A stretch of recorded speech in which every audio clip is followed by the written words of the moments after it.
The day Rebecca Chen fired me, she smiled. That's what I remember most.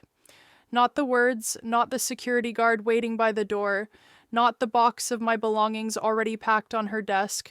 Just that smile, thin, victorious, like she'd been waiting years for this moment. She had no idea I'd been waiting longer. Let me take you back 3 years. I was 32, working as a senior marketing strategist at Pinnacle Digital, a mid-sized firm in downtown Chicago. I'd built that department from nothing, literally nothing. When I started, they were running Facebook ads with clip art and calling it a campaign. Rebecca was brought in as VP of Operations when the company got new investors. She was 41, Harvard MBA, with a resume that sparkled and a handshake that felt like a business transaction. I didn't think much of it at first. New executives came and went. I focused on my work. What I didn't know was that Rebecca had promised those investors a complete restructure, and she'd already chosen her replacement for my position before we'd even met, her former colleague from her last company, Marcus Vaughn. The signs started small, my project proposals sitting in her inbox for weeks, meetings scheduled without me, my name quietly removed from client presentations I'd created. Then came the performance reviews. Lena, she said during our first one-on-one, her voice saccharine sweet, I'm concerned about your strategic thinking. The team needs a more innovative approach. Innovative approach. I'd just landed our biggest client, a $12 million contract with a national retail chain. My campaigns had increased company revenue by 42% in 18 months. But sure, tell me about innovation. I'm open to feedback, I said, keeping my voice steady. What specifically would you like to see changed? She waved her hand dismissively. It's more about mindset, vision, leadership presence. Vague enough to be meaningless, specific enough to plant doubt. Over the next months, it got worse. She'd contradict me in meetings, assign my projects to others, question my decisions in front of clients. The whole office could feel the tension. Some co-workers offered sympathetic looks, others started distancing themselves, not wanting to be associated with whoever was clearly on the chopping block.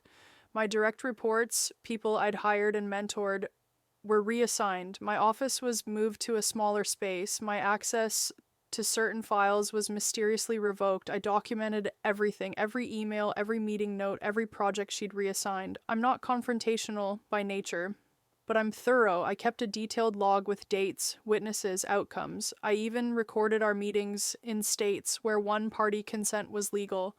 And then came the presentation. We were pitching to Westfield and Associates, a pharmaceutical company looking to rebrand their entire consumer division. $50 million contract, career-defining project. I'd spent 3 months researching, strategizing, creating a campaign that was bold, data-driven, and brilliant.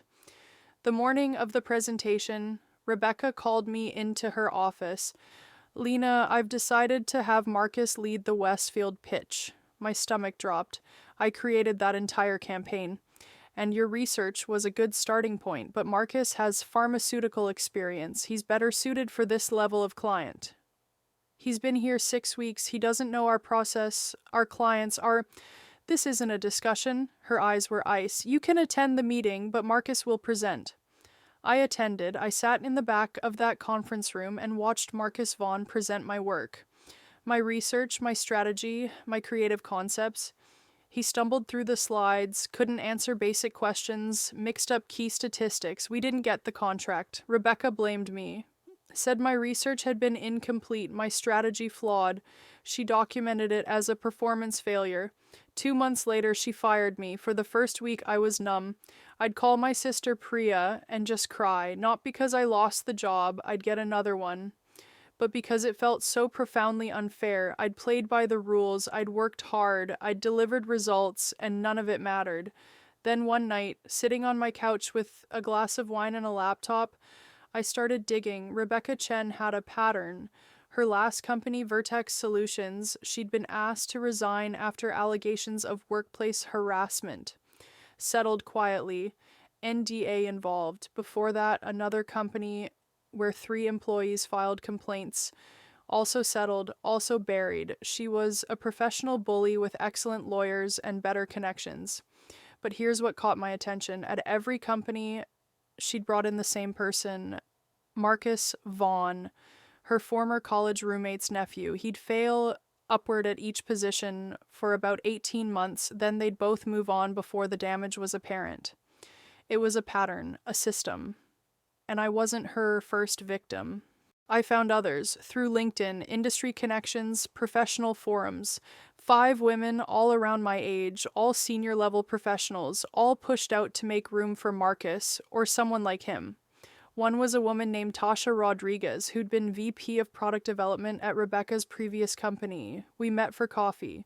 I tried to fight it, Tasha said, stirring her latte absently. Went to HR, got a lawyer, the whole thing, but she's careful. Everything she does is technically legal, just barely. And the companies don't want the publicity, so they settle small and move on. What if we didn't need HR or lawyers? I said slowly. Tasha looked at me. What are you thinking? I'm thinking Rebecca operates on reputation, Harvard MBA, impressive track record. References that glitter. What if we showed people who she really is? How? I smiled for the first time in weeks. She's sloppy in a very specific way. She thinks she's untouchable, which means she's stopped being careful about the small things. Over the next month, I built my case, not for a court of law, for the court of public opinion and industry reputation.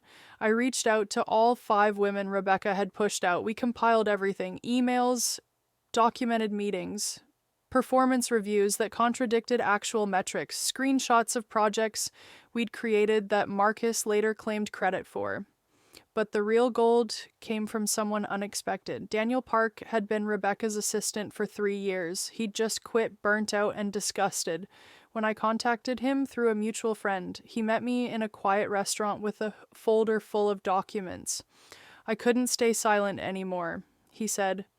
She had me do things, alter reports, backdate documents, schedule meetings deliberately when certain people couldn't attend. I kept copies of everything because I knew someday it would matter. Internal memos showing she'd planned to fire me before my first performance review. Emails where she explicitly told Marcus which of my ideas to present as his own. Budget reports she'd falsified to make her department look more profitable. Why are you giving this to me? I asked. Because you're not the first person to ask. 2 others reached out in the past year.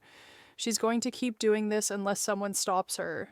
My plan was simple, elegant really. Rebecca's power came from her network, her reputation, her carefully crafted image. So I'd dismantle it piece by piece. Step 1, I created an anonymous industry blog.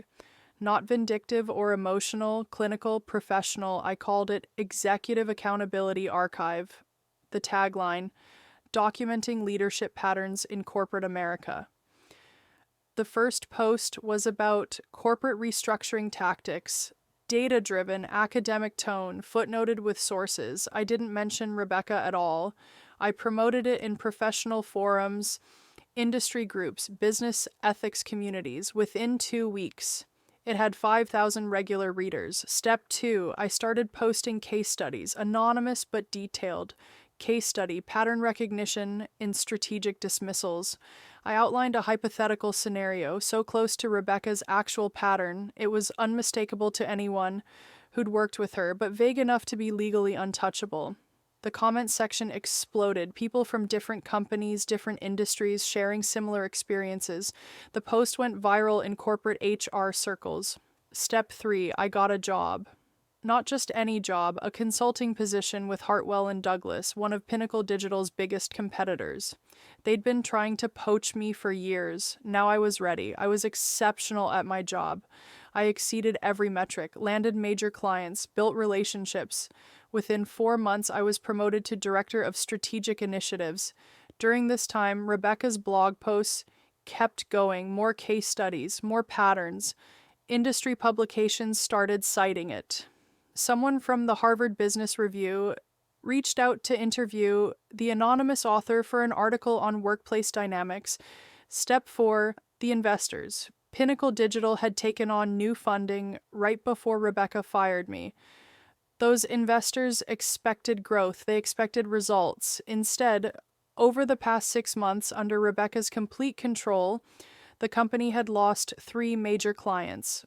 Revenue was down 19%. Employee turnover had hit 42%. Catastrophic for an agency. I had a friend from business school who worked at the investment firm. We met for lunch.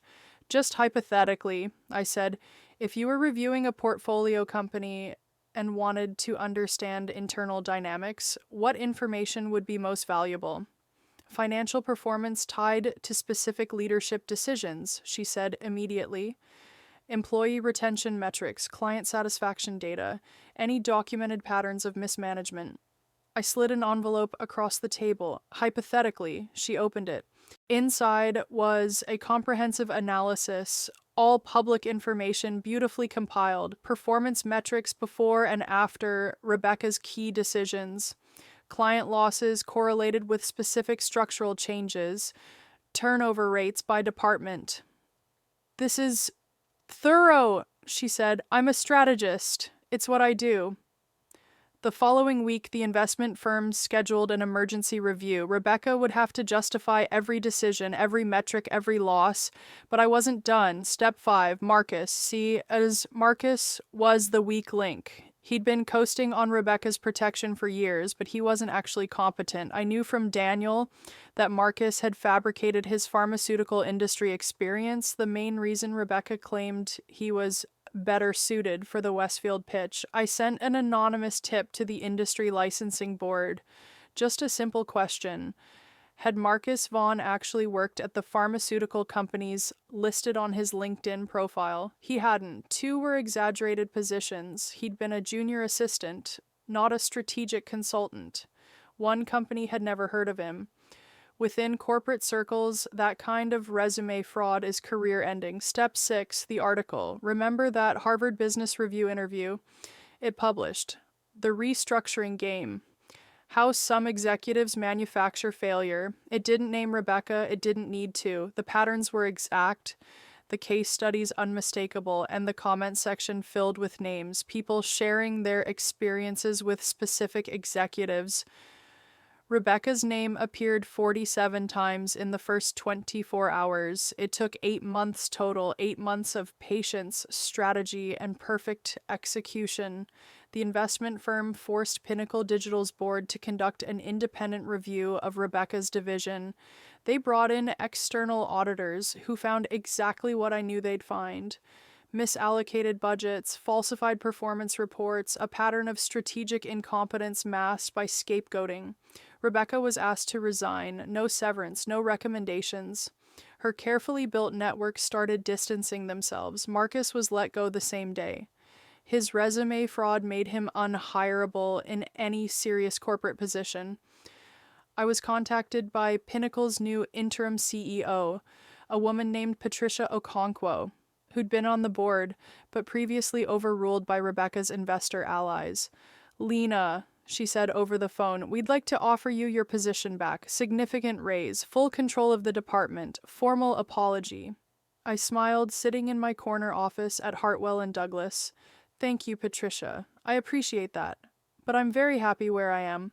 I understand. For what it's worth, I always thought the way you were treated was unconscionable. I appreciate you saying that. There was a pause. You wouldn't happen to know anything about that Executive Accountability Archive blog, would you? The one that's been making waves. I'm a regular reader, I said honestly. Fascinating insights into corporate culture. She laughed. Indeed, well, the offer stands if you ever change your mind. A month later, I saw Rebecca at an industry conference. She was there networking, trying to rebuild, talking to people who politely excused themselves after a few minutes. Our eyes met across the lobby. She looked older, uncertain. I didn't smile, didn't gloat, just gave a small nod and walked past. People sometimes ask me if I feel guilty, if the revenge was worth it. Here's what I tell them. I didn't destroy Rebecca Chen's career. She did that herself. I just made sure the right people saw the evidence. For years, she'd operated with impunity because her victims were scattered, silenced, or too exhausted to fight back. She counted on that, counted on us being isolated. The thing about bullies, professional or otherwise, is that they rely on darkness. They do their damage in closed door meetings, in carefully worded emails, in systems designed to protect them. All I did was turn on the lights. The Executive Accountability Archive still runs. It's grown beyond Rebecca's case. Dozens of contributors now, all anonymous, all documenting patterns of workplace abuse by executives who think they're untouchable.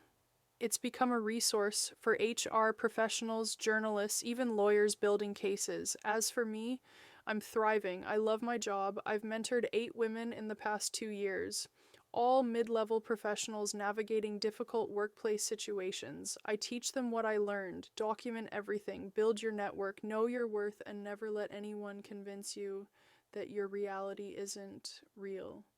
Rebecca called me a failure. She told our colleagues I lacked vision, lacked leadership, lacked strategic thinking. I never corrected her. I just proved her wrong in every way that mattered. And that smile she gave me the day she fired me, I think about it sometimes, how certain she was, how victorious she felt. I wonder if she thinks about it too. If she remembers that moment and realizes that her biggest mistake wasn't underestimating my skills, it was underestimating my patience. Because revenge isn't a moment, it's not dramatic confrontation or explosive anger. Real revenge is strategic, it's careful, it's playing the long game while they think you've already lost. And it's making sure that when everything comes crashing down around them, your hands are completely clean. They called me a failure. I let them believe it until it was too late for them to do anything about the truth.